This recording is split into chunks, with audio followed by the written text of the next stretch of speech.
Hello student, मैं Subhash sir स्वागत करते हैं सृष्टि यूपी बोर्ड टॉपर के ऑनलाइन प्लेटफॉर्म पर। आज हम लोग केमिस्ट्री में विद्युत रसायन में न्यूमेरिकल पे चर्चा करेंगे। आगे के न्यूमेरिकल जिसमें कुछ बचे थे, आज हम लोग उसी पे चर्चा करेंगे। ठीक है, चलिए अब हम लोग आज का न्यूमेरिकल देखेंगे।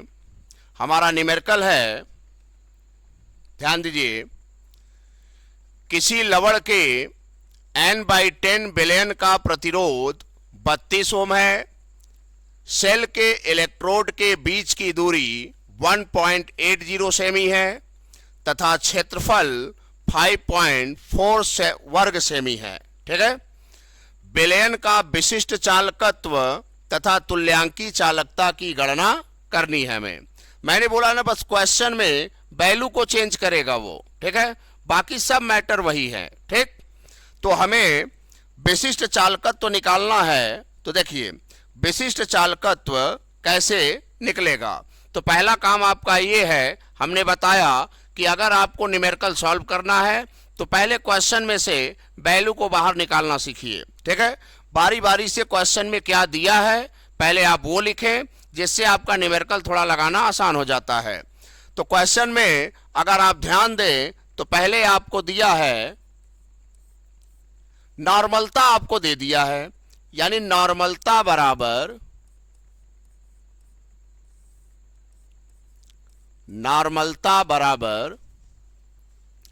1/10, यानी नॉर्मलता का मान कितना दिया है भाई, 1/10 दिया है।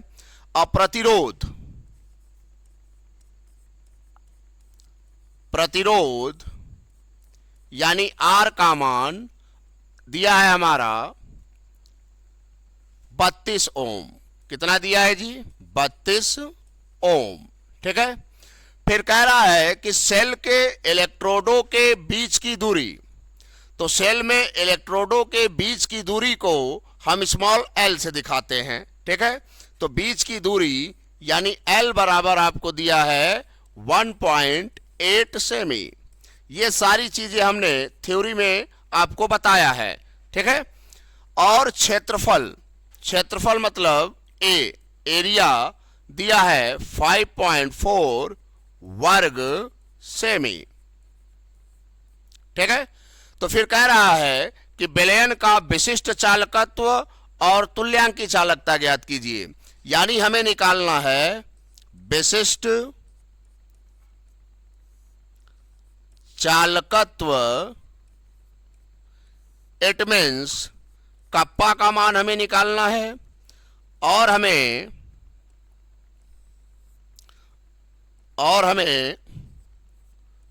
तुल्यांकी चालकता यानी कैप इक्विवेलेंट की वैल्यू कैलकुलेट करनी है। ठीक है, तो देखिए बहुत आसान है। पहले हम लोग विशिष्ट चालकत्व की बात करेंगे। पहले किसकी बात करेंगे हम लोग, विशिष्ट चालकत्व की बात करेंगे। तो हम जानते हैं, यहां पे लिखेंगे, हम जानते हैं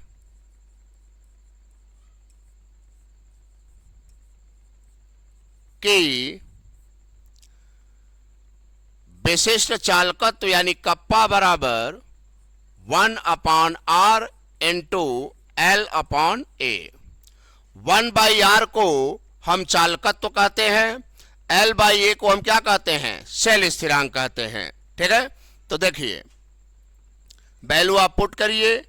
R जो दिया है 32 ओम और लंबाई हमारा जो दिया है 1.80 और एरिया जो हमारा दिया है एरिया 5.4।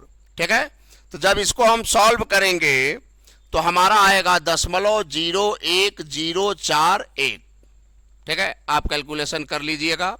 ठीक है, कैलकुलेशन की जांच आप कर लीजिएगा, कैलकुलेशन बहुत आसान होता है। और एक बात, कैलकुलेशन आपका फास्ट होना चाहिए। जितना कैलकुलेशन फास्ट होगा उतना ज़्यादा क्वेश्चन को आप आसानी से कम समय में लगा सकते हैं। ठीक है, और इसका जो मात्रक हमारा होता है ओम इनवर्स सेमी इनवर्स। ठीक है, तो ये तो था हमारा क्या, विशिष्ट चालकत्व। और हमें क्या निकालना है, तुल्यांकी चालकता। तो आप जानते हैं कि तुल्यांकी चालकता बराबर कप्पा गुणे 1000 बटे n। कप्पा क्या है भाई, विशिष्ट चालकत्व, n क्या है इसमें, नॉर्मलता है। तो वैल्यू पुट करिए, कप्पा का मान निकाले 0.01041 इंटू 1000 अपॉन नॉर्मलता की वैल्यू आपको स्टार्टिंग में ही दिया था, ठीक है, तो 1/10, ठीक है।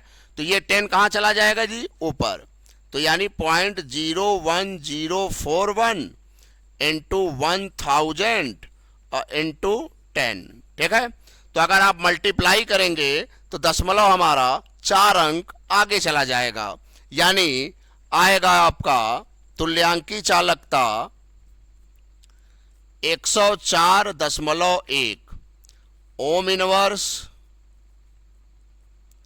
सेमी स्क्वायर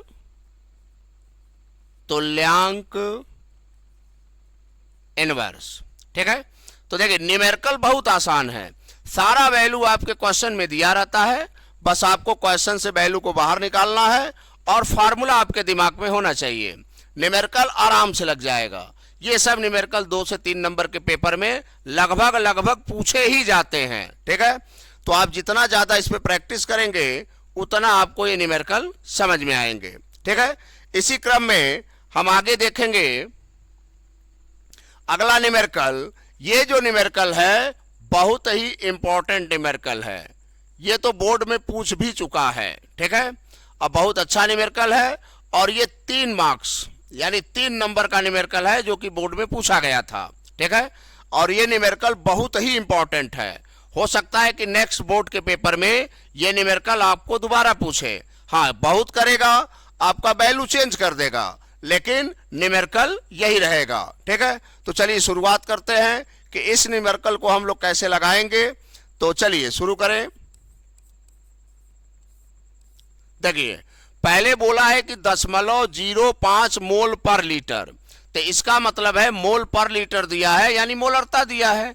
तो हम यहां पे लिखेंगे मोलरता बराबर 0.05 मोल पर लीटर, ठीक है। फिर कह रहा है कि विलयन के कॉलम का व्यास, तो यानी आपको कॉलम का व्यास दे दिया है।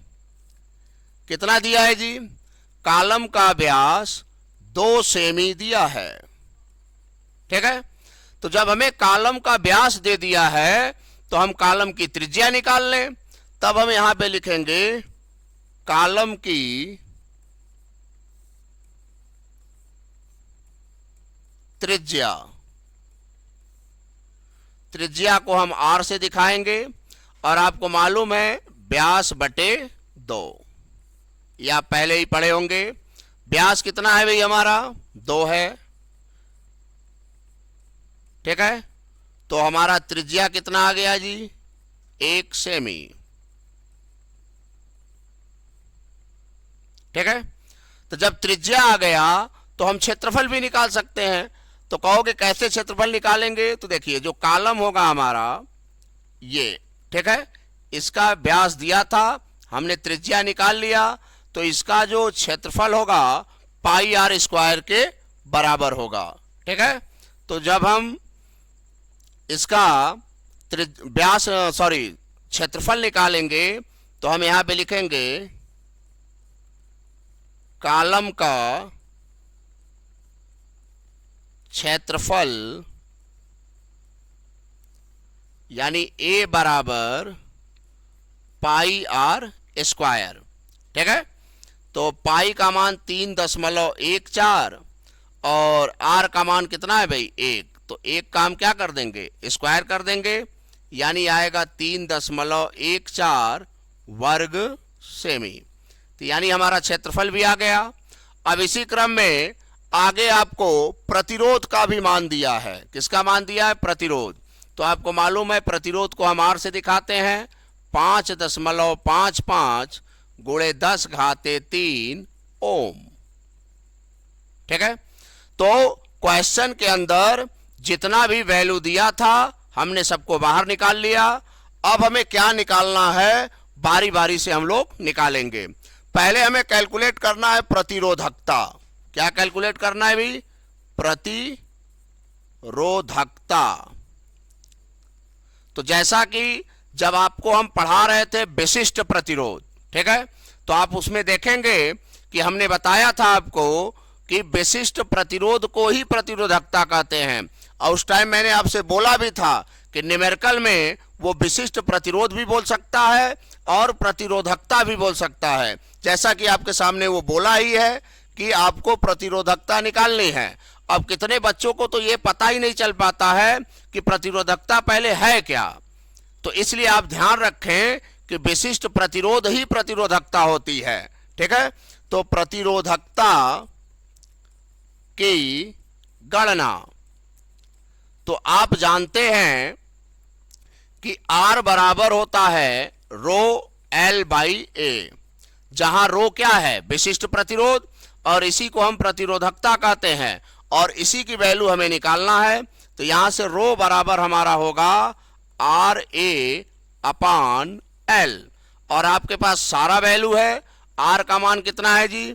5.55 गुणे 10 घाते 3।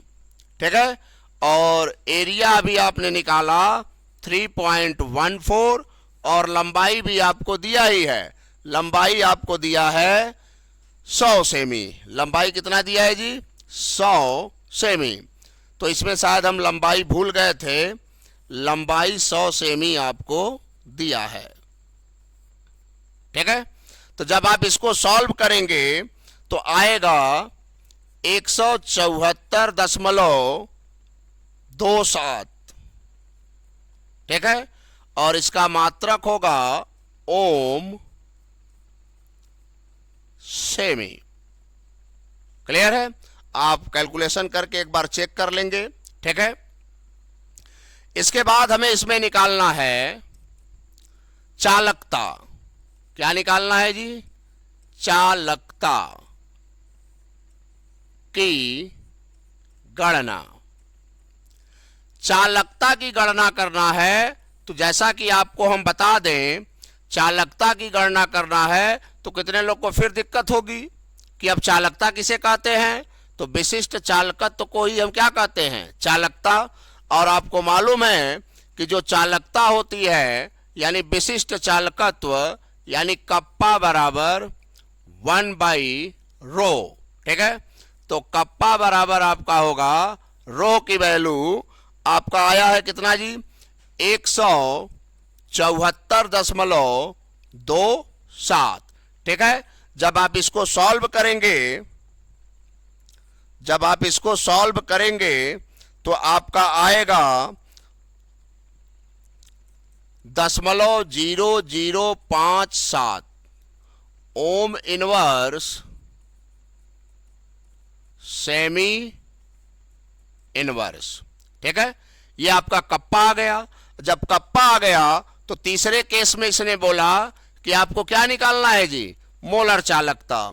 तब हम यहां पे लिखेंगे मोलर चालकता की गणना। मोलर चालकता की गणना। और आप जानते ही हैं कि मोलर चालकता का फार्मूला क्या होता है? मोलर चालकता बराबर कप्पा गुणे 1000/m। ठीक है, हमारे पास कप्पा की भी वैल्यू है और हमारे पास मोलरता भी है। तो कप्पा की वैल्यू हमारे पास कितनी है भाई? कप्पा का मान 0.0057 है इंटू 1000। ठीक है, अब मोलरता भी आपको गिवन है 0.05। तो जब आप इसको सॉल्व करेंगे तो आपका आएगा 114 ohm inverse semi square mole inverse. ठीक है, तो एक बार और थोड़ा ध्यान दें इस पे। क्वेश्चन आपका ये था कि 0.05 मोल पर लीटर NaOH विलयन के कालम का व्यास आपको दिया था और उस कॉलम की लंबाई दिया था और बेलन के कॉलम का प्रतिरोध दिया था। तो व्यास की मदद से हम उसका एरिया निकाल लिए, ठीक है। लंबाई हमें दिया ही था, प्रतिरोध हमें ज्ञात ही था, प्रतिरोधकता, चालकता और मोलर चालकता की गणना हमें करनी थी। प्रतिरोधकता का मतलब हमें विशिष्ट प्रतिरोध निकालना था, चालकता का मतलब हमें विशिष्ट चालकत्व निकालना था। अब मोलर चालकता आप देख ही रहे हैं, ठीक है। अब देखिए एक न्यूमेरिकल इसका और है। उस न्यूमेरिकल में जानते हैं क्या किया है? उस न्यूमेरिकल में बस ये किया क्या है कि वो भी बोर्ड के पेपर में पूछा था, उसने मोलरता को इतना ही रखा, बेलन के कॉलम के व्यास को जहां वो 2 सेमी दिया है वहां पे उसने 1 सेमी कर दिया, और जो लंबाई आपको 100 सेमी दी है उस लंबाई को उसने कै सेमी कर दिया? 50 सेमी कर दिया, ठीक है। बाकी बेलन में के कॉलम का प्रतिरोध 5.55 × 10⁻³ ओम, यानी प्रतिरोध वही रखा। अब क्वेश्चन में सेम चीज पूछा कि इसकी प्रतिरोधकता और चालकता एवं मोलर चालकता की गणना कीजिए। तो बताइए केवल वो 2 वैल्यू आपका चेंज किया था। तो इसीलिए मैं कहता हूं ना, आप न्यूमेरिकल पे पकड़ बनाइए। अगर वो बोर्ड के पेपर में देगा तो बहुत करेगा, बस वो वैल्यू चेंज कर देगा, लेकिन सवाल पूछने का उसका तरीका और कंसेप्ट यही रहेगा। समझ रहे हैं? तो ये था हमारा विशिष्ट प्रतिरोध, चालकत्व, विशिष्ट चालकत्व, तुल्यांकी चालकता और मोलर चालकता संबंधित न्यूमेरिकल, ठीक है। तो न्यूमेरिकल हमारा समाप्त हुआ। अब इसी क्रम में हम लोग नेक्स्ट हेडिंग अगले वीडियो में जानेंगे, ठीक है।